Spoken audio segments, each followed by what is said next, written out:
All right. Good morning, everybody, and welcome to today's session on how to sell high-value services in 2024. A bit of housekeeping to start. Please just use the chat to interact. If you want to make a comment or something, just raise your hands, and I'm quite happy to just have a bit of interaction as we go. And where has the chat window gone? Why does it keep doing this? Good. There we go. Okay. All right. So today we're going to be covering primarily principles and frameworks involved in selling high-value complex solutions where there may be multiple stakeholders involved. And generally speaking, there are always multiple stakeholders involved in today's world.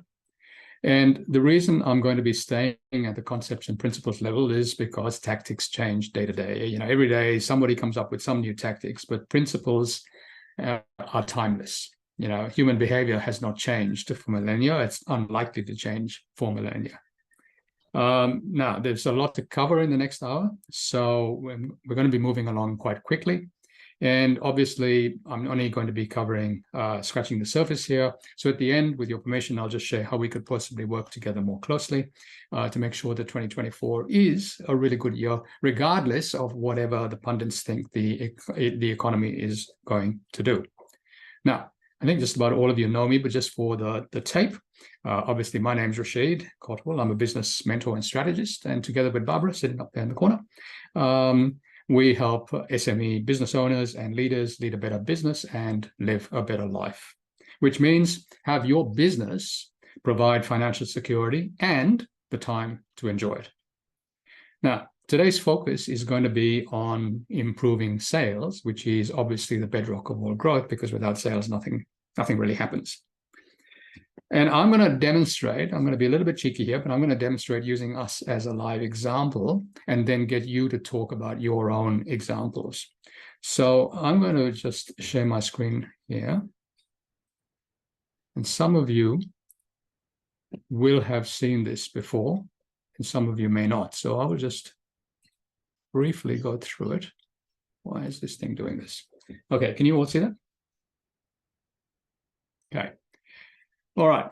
So when we work with clients, one of the first things we've got to cover off is why someone would be interested in working with us or working with you in your particular case. And there always has to be some form of aspirational journey that you are going to take people on. And there have to be some problems that are stopping them getting on that aspirational journey to where they want to get to. So in our case, we use an S-curve as a model that is a visual representation of that particular journey. Now, you can do this in a couple of different ways. You can use an S-curve. You can use some form of ladder where people step from the lowest rung up to the highest rung. We happen to use an S-curve. And in our world, basically, we say there are 4 stages of business, and we get people to identify where they are, which is something that's really useful for you to do. So if you have an aspirational model, you can actually have your prospects identify where they are on the model and where they want to get to on the model and where they want to end up on their journey. So in our model, when you start a business, you're basically working for the business, which means that generally speaking, you're it. You stop, business stops. Okay. And as you start to grow and you start bringing people into the business, either as contractors or employees, you're still working in the business, whereas you're still basically it, doing just about everything that has to be done, but you start to get a little bit of leverage. But there are quite a number of impediments between the for and the in, where if you don't get the right systems in place, if you don't do all the right things to make sure that people are doing what they're doing, accountability, KPIs, all of those sorts of things, you could be in a lot of trouble. And once you're working in the business, the next step is to work on the business, where you are taking more of a strategic view of the business. And then the final stage is working beyond the business, where the business should ostensibly be able to run without you, which gives you a level of financial independence, where some people, then choose to work in the business where they're doing the bits they love. I've seen instances where people, sit in the back corner doing design or whatever it is that they really love, knowing that the business is going to run independently of them. Or you can have the business completely independent of you. So it's a financial cash cow, or you could sell it unencumbered. And the unencumbered is a really key point. So when we say this is the aspirational journey, think about what your aspirational journey is for your particular clients.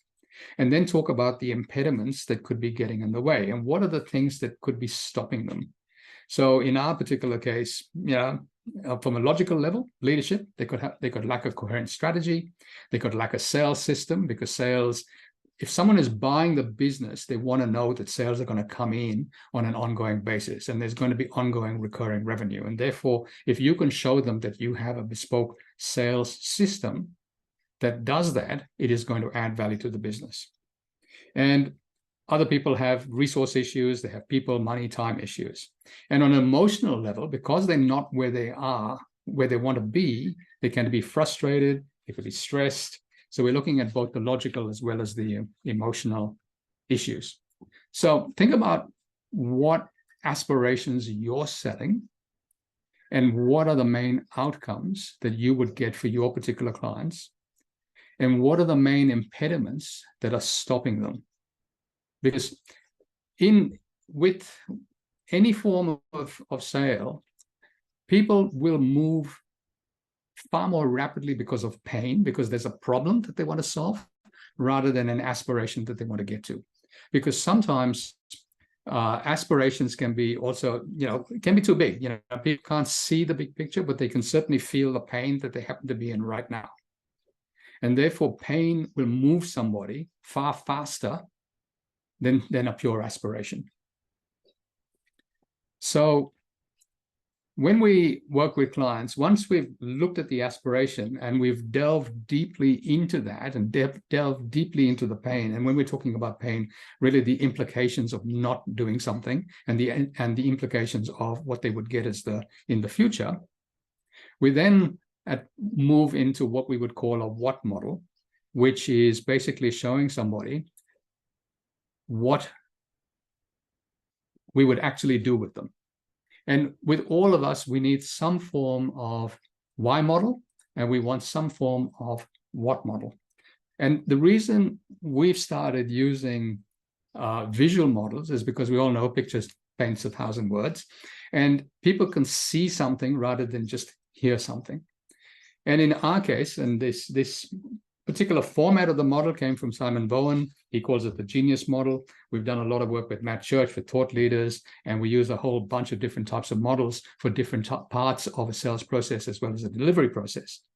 So this particular what model basically applies, in my opinion, to just about whatever any of us are selling. Because if you think about it, if we look at over here, the LBB stands for live a better, lead a better business, live a better life, which is the aspiration that we want to get to when we get to the beyond point. And there are three fundamentals, foundations that support any form of business. And those are the three things that we want: a growth, which is revenue growth. We want profitability, and we want long-term viability, which I call sustainability. So those are the three foundations. And no matter what you are selling one of those three things, because no matter what product or service you have, you are going to either help them grow, increase their profit, increase their long-term sustainability. In our case, we say there are three foundations to this. So these are the three outcomes that they want. There are three foundations: the foundation of leadership, foundation of sales, and foundation of delivery. And today we're going to be concentrating on sales, but I'll just talk about these three, because if you use this model and then take this model and form it into your own form, it'll give a very good representation of what you would do for a client. So in our case, leadership and sales gives you growth. Leadership and better delivery gives you profitability. And better sales and better delivery gives you sustainability.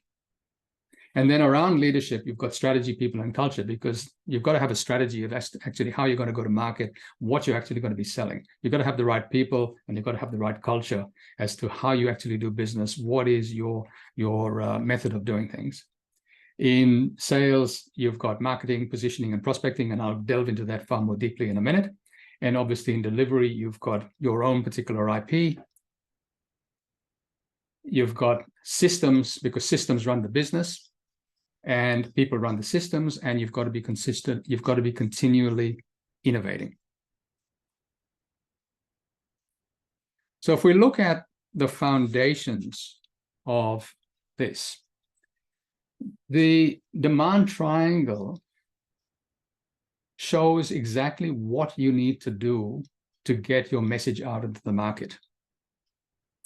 So if we look at the left-hand side of the message, we talk about problems and outcomes, because remember, people buy things because they want to solve problems and they want to get outcomes.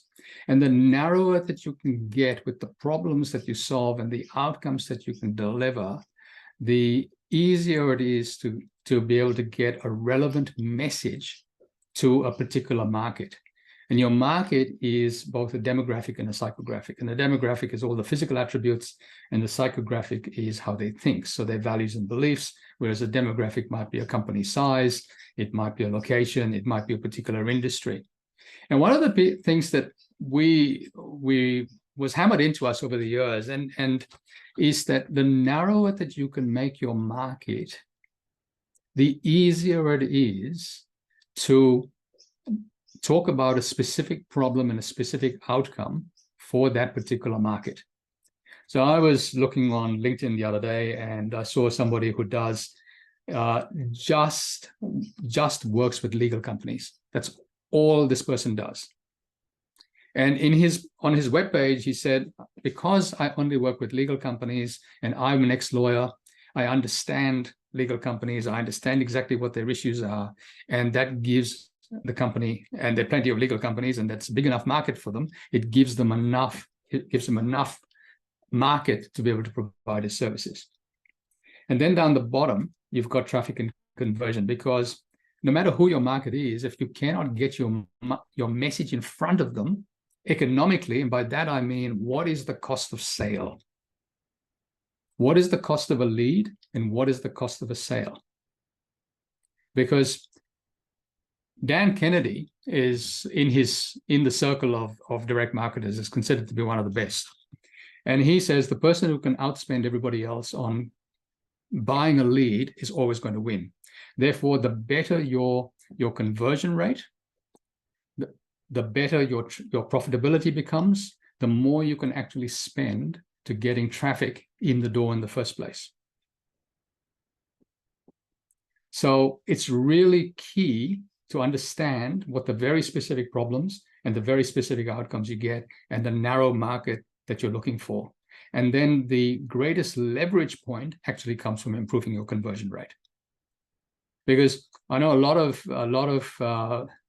people talk about lead generation. You know, every second person on LinkedIn, I will get another message on saying, I can help you generate more leads. And I'm going, really? Great. But what's your conversion rate? Because of your conversion rate, let's say you get 100 leads and you're only converting 5 of them. That's not useful, okay? You really need to be converting at least a third.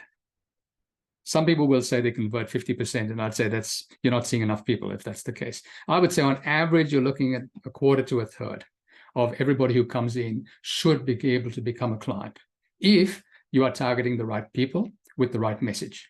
And this is the real key. You've got to be really relevant with your message, because it's like saying, okay, if I sell hamburgers, I'm not going to go into a vegan commune. They're not going to buy, okay? So the more relevant your message, the better it is going to be. So when we look at sales, there have been some major shifts in the last 10 to 15 years. And in the old days, when I started in sales, it was a sort of very linear approach. You know, you started here, you built rapport, you had a number of meetings, and then eventually, you closed the business if you were lucky. Okay. Today, the linear approach is gone. Prospects expect you to have conversations around why they need to change and the positive impact of doing so and the negative impact of staying where they are. And they expect you to come to them with insights as to what they could be doing better. And for people who are already in the market, statistically, they say that they're 60 to 70% down the buying funnel before they even want to speak to a salesperson.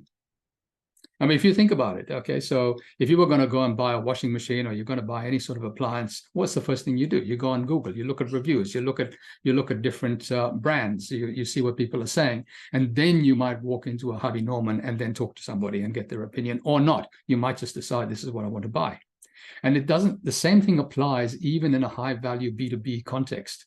A senior executive is going to be looking and doing their own research. They're going to ask their peers. They're going to ask other people for referrals and recommendations, which leads me to why you really need to position yourself, which I'm going to get to in a second. And you can't control when somebody buys. All you can do is to be there when they make that decision and put in place what's necessary to help them make that decision in your favor.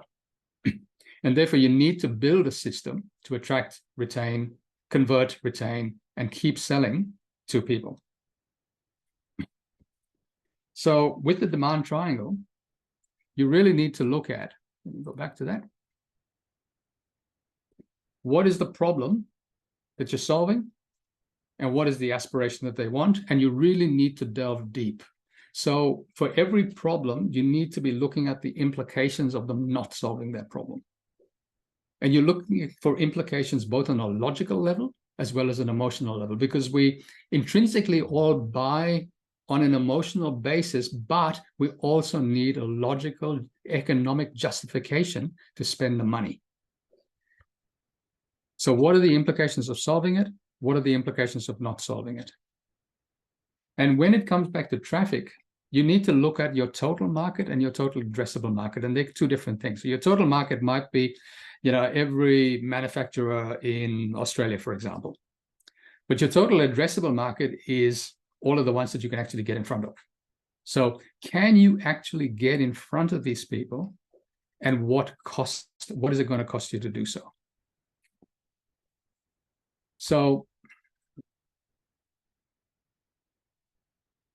when we look at the sales component of what we teach, our prospects are orbiting around us, and there are three major things that we need to do, three major activities that we have to engage in. In the center, you can see positioning. And the reason positioning is in the center is that positioning is the holy grail. Positioning is, what are you known for, and what do you want to be known for? What is your particular expertise? What is your brand promise? When someone is looking for your expertise, is your name the one that comes up front and center? Because positioning is all about trust and credibility. It's your reputation here. And if you think of positioning in terms of a surgeon, for example, a very well-known surgeon, is positioned at the top of the tree.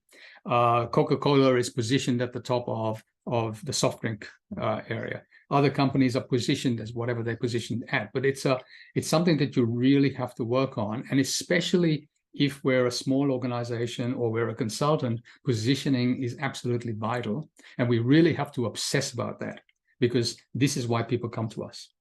But the positioning is supported by our marketing efforts. So the marketing effort basically gets the message out. It educates and nurtures our prospects. And from a salesperson's point of view, I also say that you need to basically position yourself as an expert besides whatever the company does, because people are buying from people. They're not buying from the company, they're buying from people. And so that should be independent of the person you work for or the organization you work for. And then when we look at prospecting, your market is effectively like an iceberg. There's a small percentage of people above the line, above the waterline, that are looking to buy, and they're ready to buy. But below the waterline, there are a whole bunch of people that aren't actively looking, but would be interested if you highlighted an issue, if you came to them and you contacted them in some way and said, listen, I've got some insights as to how you could improve your performance or how you could save money. And this is one of the keys. When times are bad, people are looking to save money. When times are good, people are looking to improve performance and make more money. Okay. So with prospecting, there are always more opportunities than meet the eye. And your job in prospecting is to penetrate the additional layers of people who could be interested if they knew you existed, which means that you do have to directly reach out to people in your target market and determine if there's interest in what you have to offer, which comes into the qualification part. And then the people that you do contact who may not be interested now doesn't mean they're never going to be interested. So that leads back to the marketing side, where you need to put them on a long-term nurture, keep calling them every so often, talking to them, giving them other insights, just finding out where they are.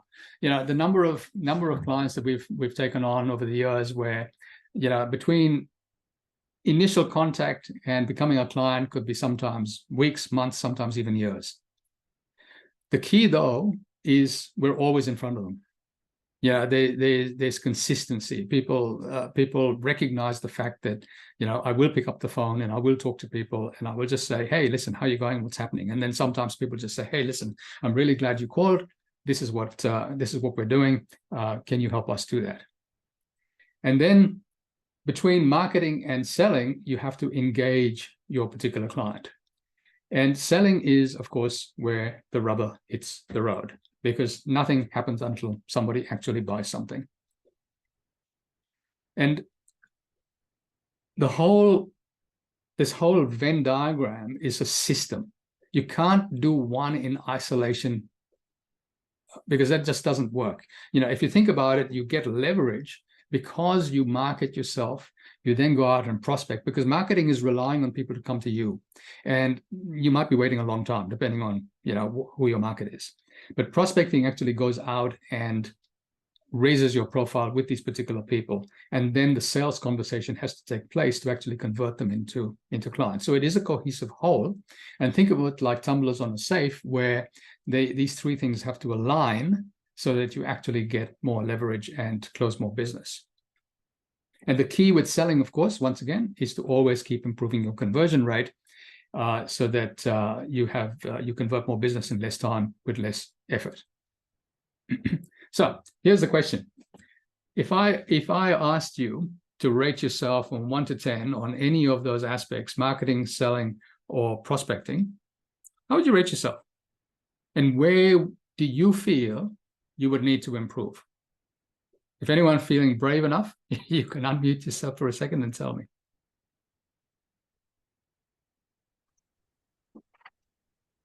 Hi, Rashid.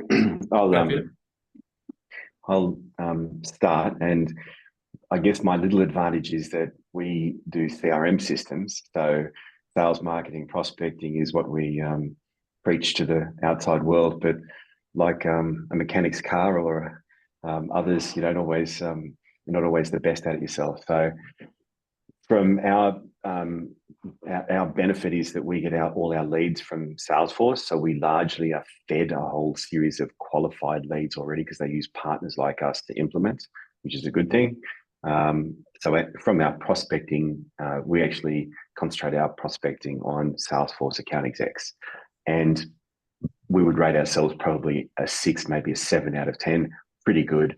But we haven't, where we've let ourselves down is probably not reaching out as consistently enough or as high enough in their marketplace. They also change their staff and structure a fair bit of time. So that's a challenge in itself. So in prospecting, 6 or 7 are pretty good, built up a good reputation. But in the marketing side, we've also expanded our capabilities, again, through our own use of our own software, LinkedIn and the like in the feed, probably a little higher in the 7 area. Where we could improve is running webinars and other information providing, to the markets that we target. We probably don't run enough those webinar type events or singular events. But up and down. The sales, we are pretty good. We hit about a 30% conversion rate. We know our average deal time frame is around 45 days, and our average deal size has increased over periods of time. But they've also, the last 18 months, been a little bit of a kick. People are taking longer to make decisions, and that's it. So, but we keep all those. And everybody is. That's.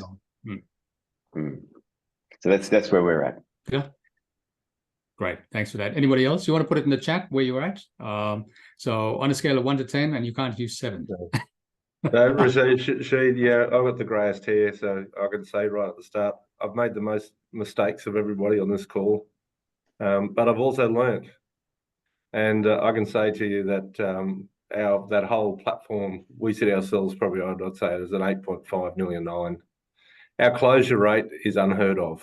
For the last 7 years, we very rarely drop below 75% of all opportunities closed, which is highly unusual. It comes down to that we narrowed ourselves to partner with Telstra.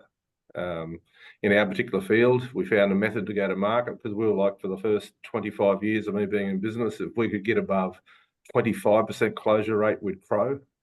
The more money we spent on marketing and salespeople.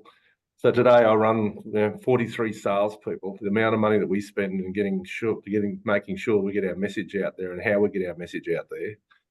Then our marketing department, the budget that they have, along then with all the other bits and pieces that need to go on to make sure that our NPS score in front of our customers. And our little formula, we've refined it to a point that's about keeping our staff, right? The longer we keep our staff, the more we put our staff back out in front of our existing customers, selling extra solutions, what we call Project White Space, to existing customers that already love you. They don't question as hard how we might price something. They still want to make sure that they're getting good value for money. But because we're a proven performer or a trusted advisor, all the things you talk about, we practice, preach, and drive that home every single day. So, good. So I can say that there's opportunities to refine. You get older and you refine things. Like I said, to get ourselves to 70-odd% win rate of all opportunities that come through our business, it's quite amazing for what we do. All right, thanks, Carl. I think one of the things that we hammer with, as Carl points out, delivery is the strategy, because if it takes time for somebody to get to know you, like you, trust you, and really the relationship comes after you've delivered. And this is a big misnomer that we see in a lot of sales training. People say, you've got time building rapport and you've got to spend a lot of time building relationships, etc. And nothing could be further from the truth. When you're talking to somebody, first, you want to build up a level of trust as fast as possible. And you build up trust by doing a couple of things. By showing them that you understand them almost better than they do, that you understand their problems better than they do. The relationship comes after you deliver. And then sales is a great delivery strategy, meaning that as you deliver, there are always more opportunities if the organization you're working with is large enough, or you see other opportunities to either bring other products and services in. And one of the keys that we stress is that if you've got a delivery team, the arm out there, they need to be looking for those opportunities. And I'm not saying that to the delivery arm that, hey, you need to go out and sell this stuff. I'm saying if you happen to see something, hear something in the coffee, when you're having a cup of coffee with somebody, just bring it back to us in the organization and say, hey, maybe there's an opportunity there. Because a number of times the opportunities are missed. Rashid, I'll share something with you just recently, I'll share something that goes the other way. One of my friends asked some advice on buying a new computer, and I didn't want to get involved through my company because it's just not what we do, selling consumer. So I told them to go to Harvey Norman, right? And I told them which machine to buy.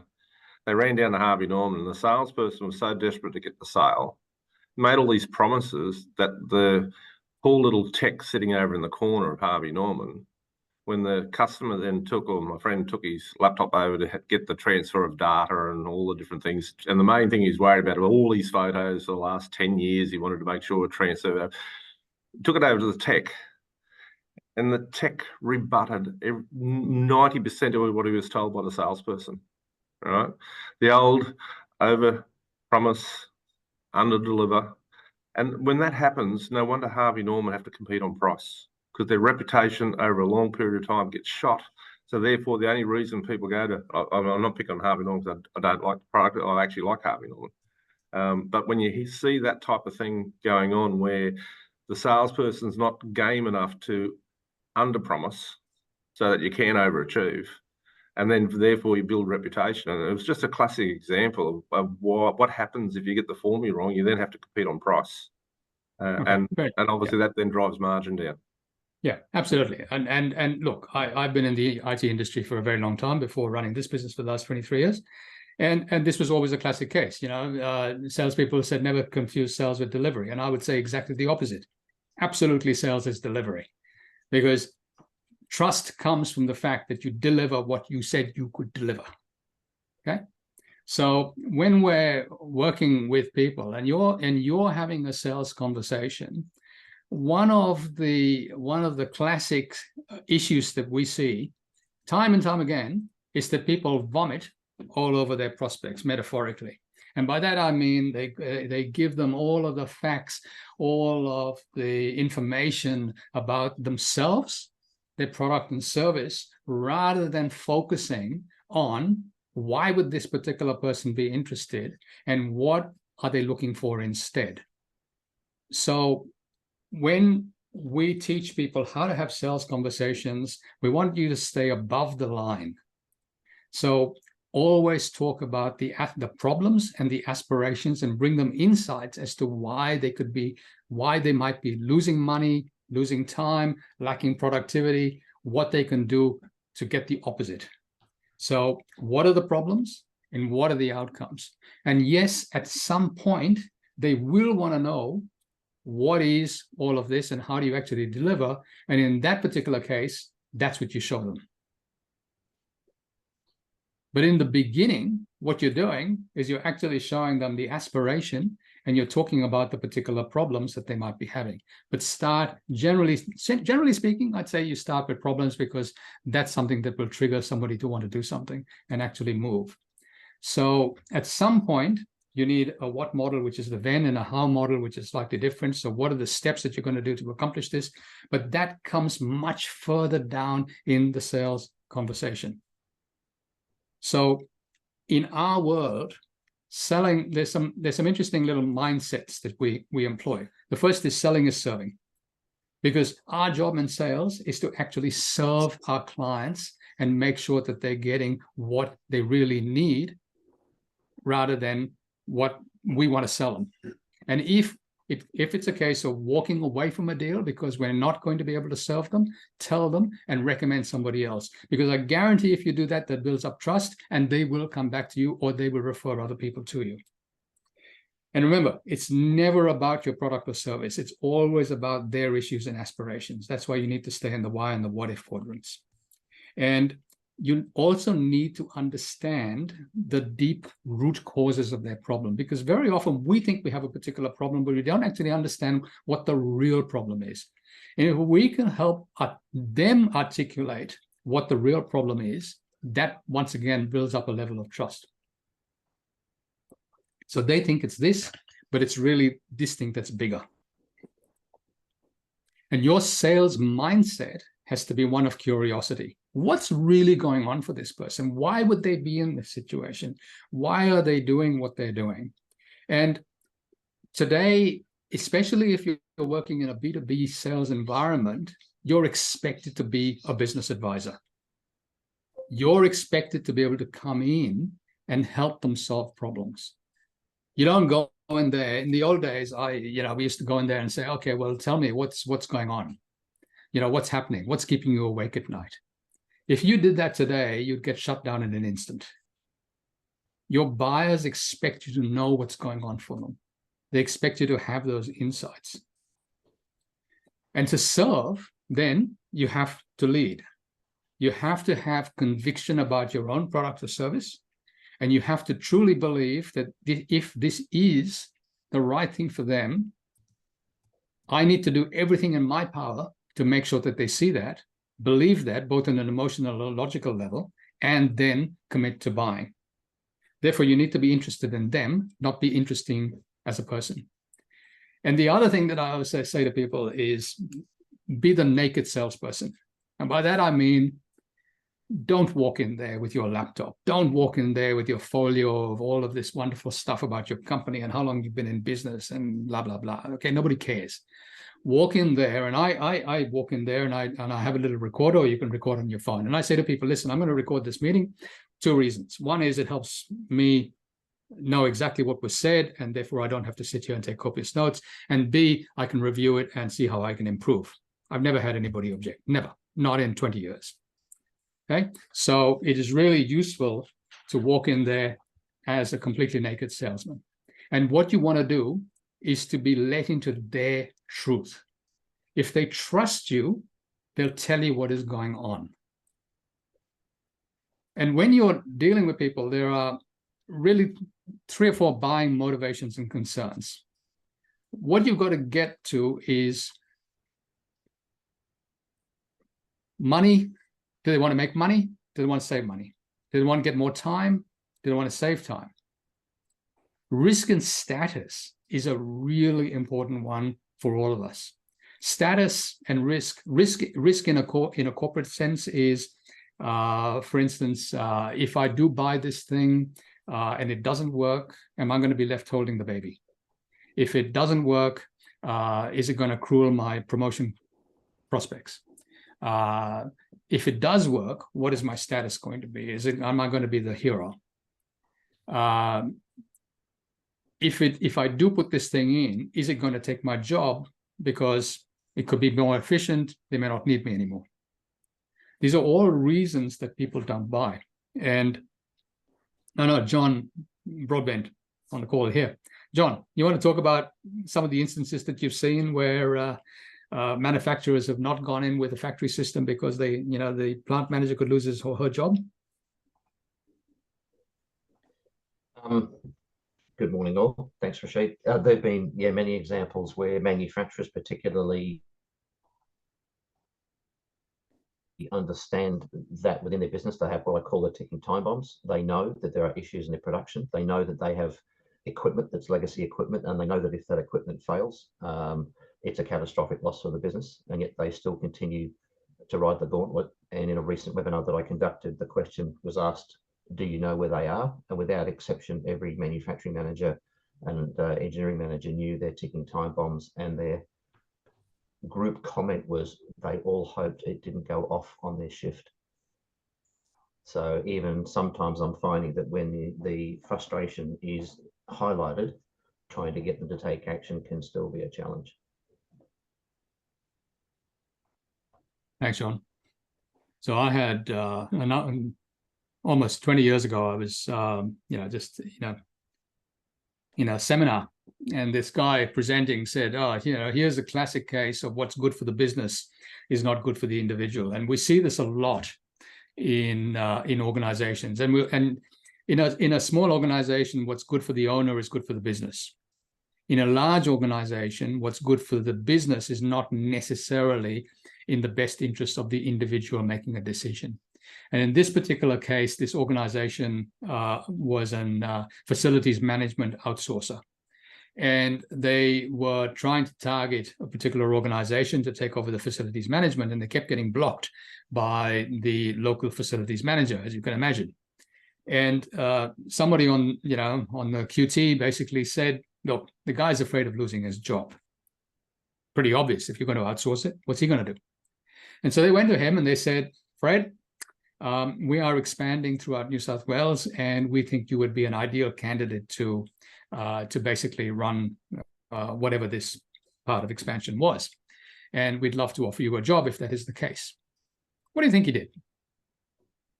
He okayed the deal, left, got a job. So whenever we're dealing with people, we need to really understand what motivates them to take action.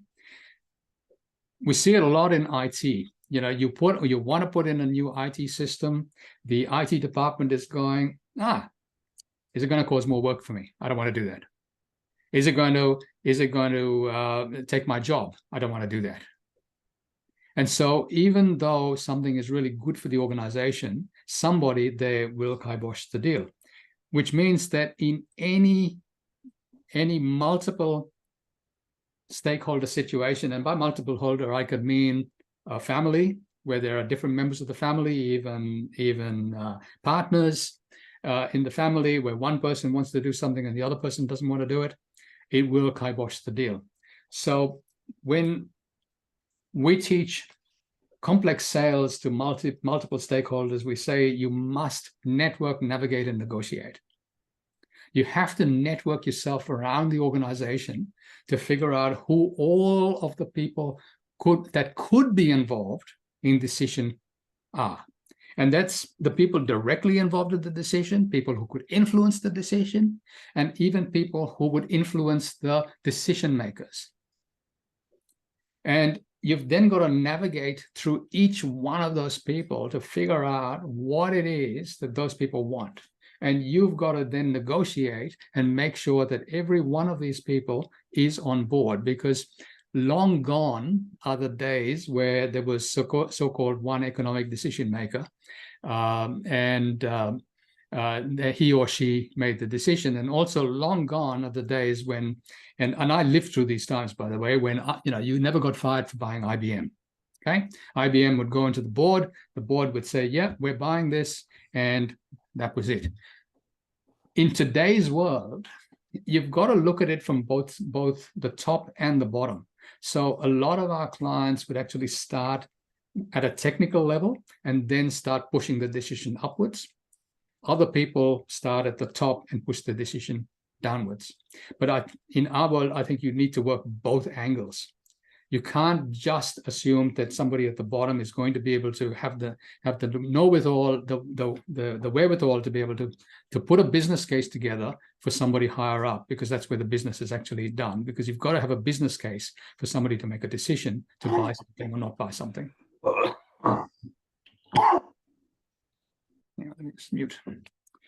And so some of the common mistakes that we see is when you're trying to sell something of high value, it's not aligned with the organization's top priorities. You haven't figured out what their timeline is. I have a friend who used to sell phone, big phone plans, to large organizations. And he said, look, if you've got a contract, if the organization's got a contract for 3 years, there's no point in trying to sell something until that contract is coming up for renewal. We need to know when that contract is coming up for renewal and start doing the groundwork, a few months beforehand. There's no point in wasting time on a sale that was never going to take place. You have to know all the stakeholders, and you have to understand their desires and their decision-making process. I had another instance recently where an organization had worked throughout, they'd done the networking, the navigating, and the negotiation for about a year. On the eve of the deal being signed, somebody said, have you actually spoken to HR? And it was an HR system, by the way. And they said no. Went to HR. HR said, we're putting in our own system. A whole year's worth of work went down the toilet because somebody hadn't bothered to find out exactly who the players were. And I've seen that happen more often than not. John, do you want to say something else? Just a quick example. Many years ago, I managed to run a 3-week line performance trial for a nutraceuticals company that showed they were running 25% line efficiency. So I was really chuffed when I walked in there with my PowerPoint deck to present their results, and suggested that if they got to 50% efficiency, which still wasn't high, that they could dump their entire second shift, and therefore be far more sustainable and profitable. And I was asked to pack my bag and leave the premises. So I expected to walk out with a purchase order, and instead got a "don't come back." So it happens. Look, it happens because if you think about, you've got a business leader, and the business leader is going, yep, this absolutely makes sense on paper economically, but what about my people? What's going to happen to them? Yeah, makes sense on one level, but all of these people are going to be out of work, and I feel I'm responsible for them. And the production manager in this case was on international junkets trying to find faster machinery, so he was enjoying his trips to Europe and Southeast Asia. Okay, thanks, John. So really, the biggest mistake that we've seen over all of this time, and it's mistakes that I used to make also in sales when I was in sales in organizations, was that there was no alignment between the so-called marketing function, the prospecting function, and the sales function. And therefore everybody was doing their own thing. And we often see this when companies employ SDRs, people who just make phone calls. There's no alignment between them and the actual sales team who are actually going out there and talking to hopefully qualified prospects. And so that is why we created the system, which is what we call the SPM system, which is putting together your marketing, prospecting, and sales system so that you can engage, educate, qualify, and above all, position yourself in the right form. So in a second, I'll just ask you to just tell me what you took away from today, but it would be remiss of me to not say that, yes, we can help you with some of our programs.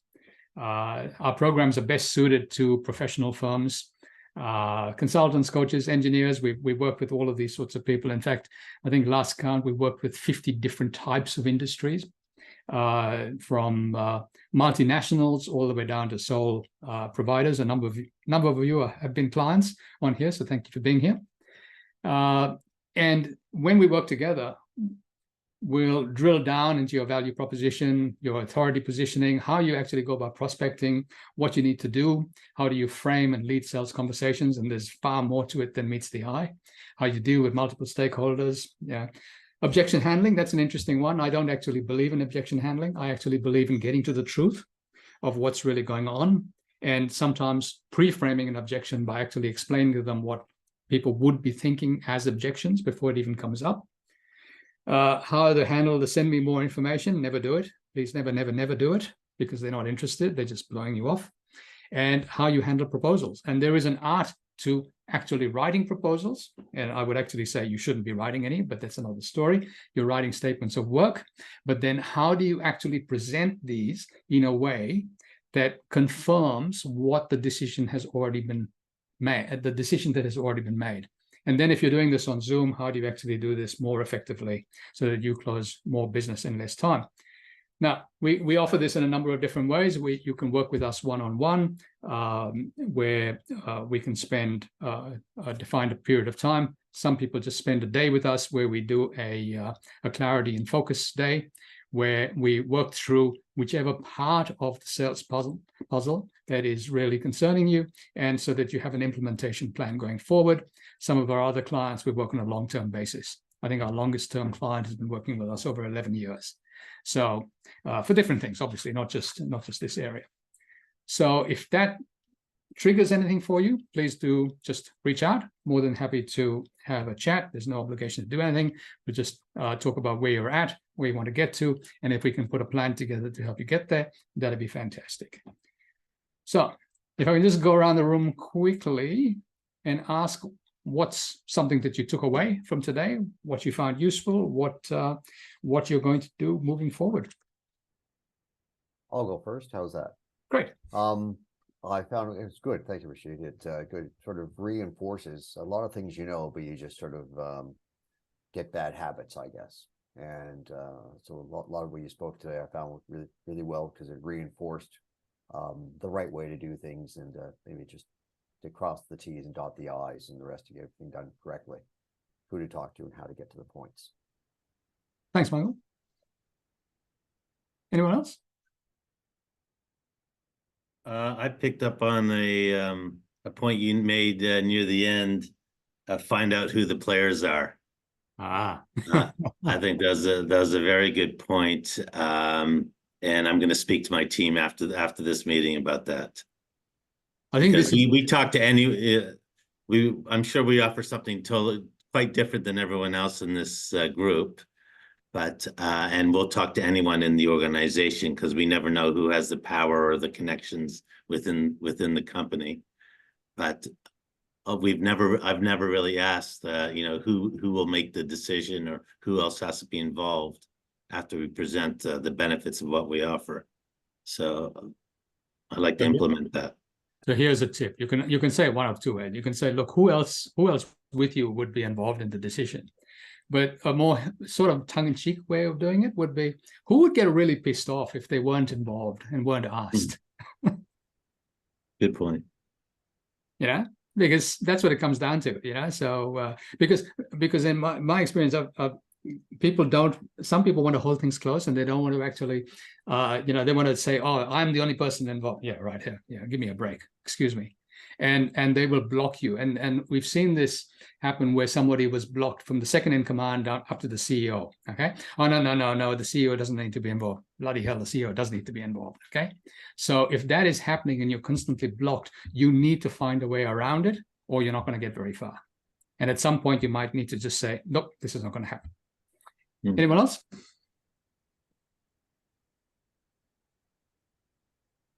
I'll go next, Richard. Sorry. There you go. Okay, I was just going to say the concept of organisations like us needing sort of both the top-down, bottom-up approach, and different people have different views in terms of what's the right methodology to get through to a deal, whether you start at the top and push your way down, or start at the bottom and work your way up. I guess it does depend on what you're trying to sell, but certainly you're covering both bases, and I think it is important to do both ends. Yeah, you can't rely on one or the other, because just because you start at the top and they push you down, and the person further down is going, well, why would I want to talk to you? I had a classic case of this with somebody, a client, and he'd employed somebody who was extremely well connected as an ex-football player, professional football player. And this guy was calling CEOs of all these very large companies because of his personal relationship.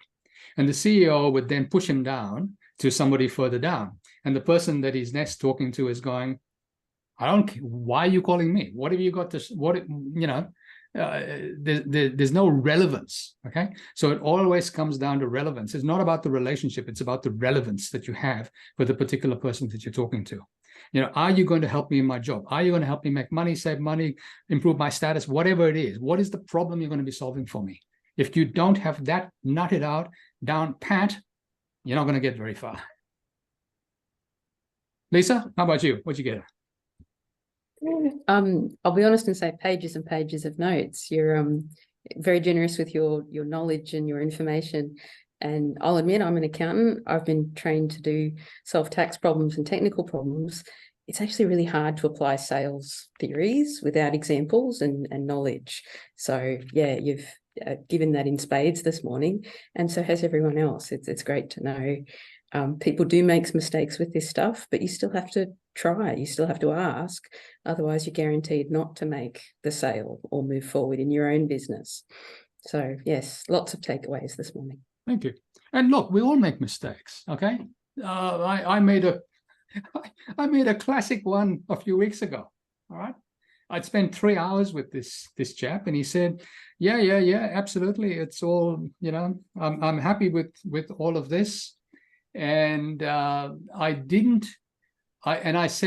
him a number. Okay, and he misinterpreted the number.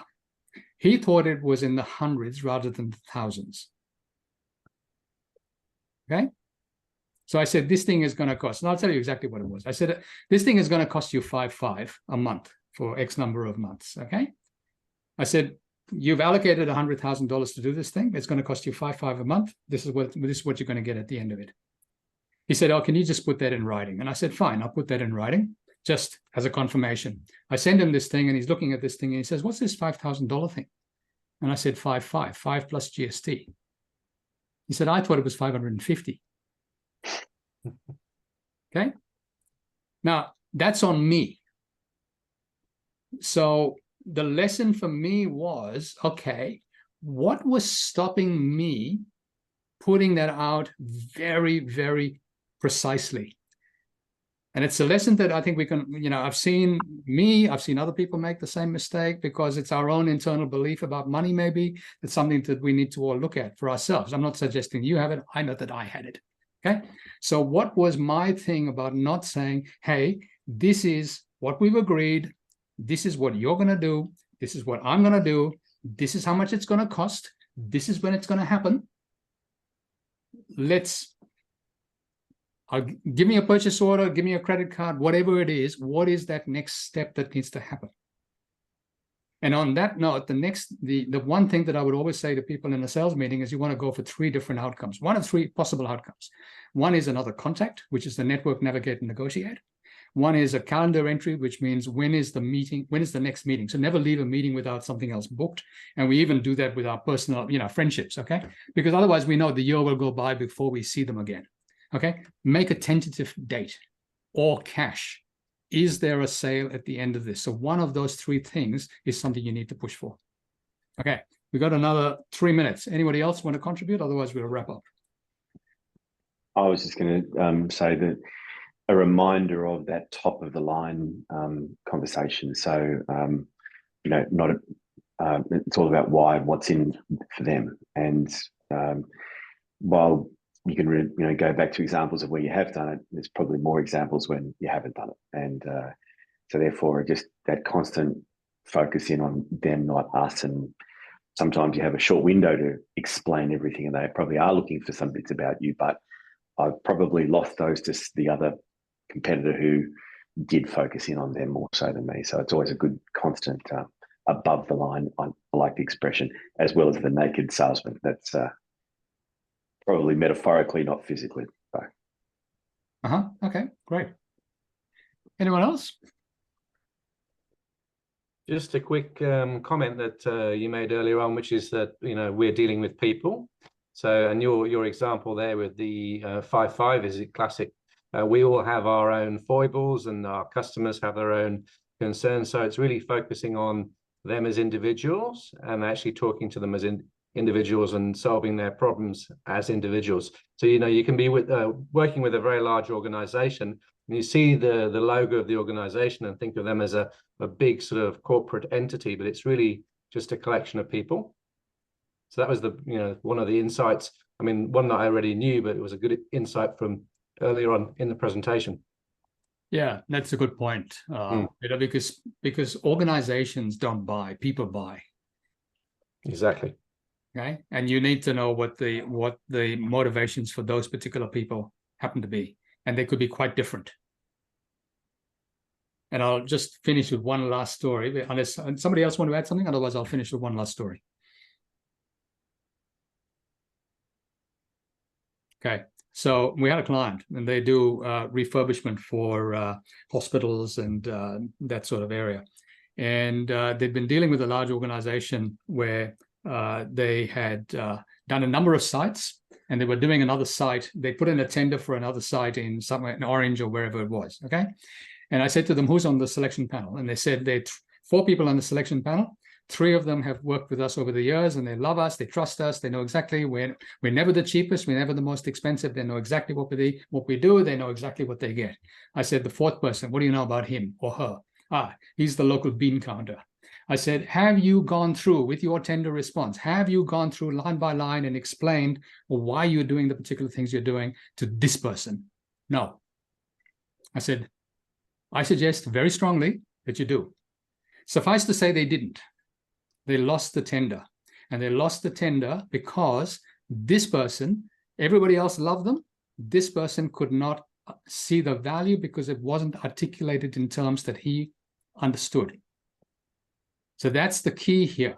if there are a number of people involved, you need to understand what each one of them and then target your response to what they want.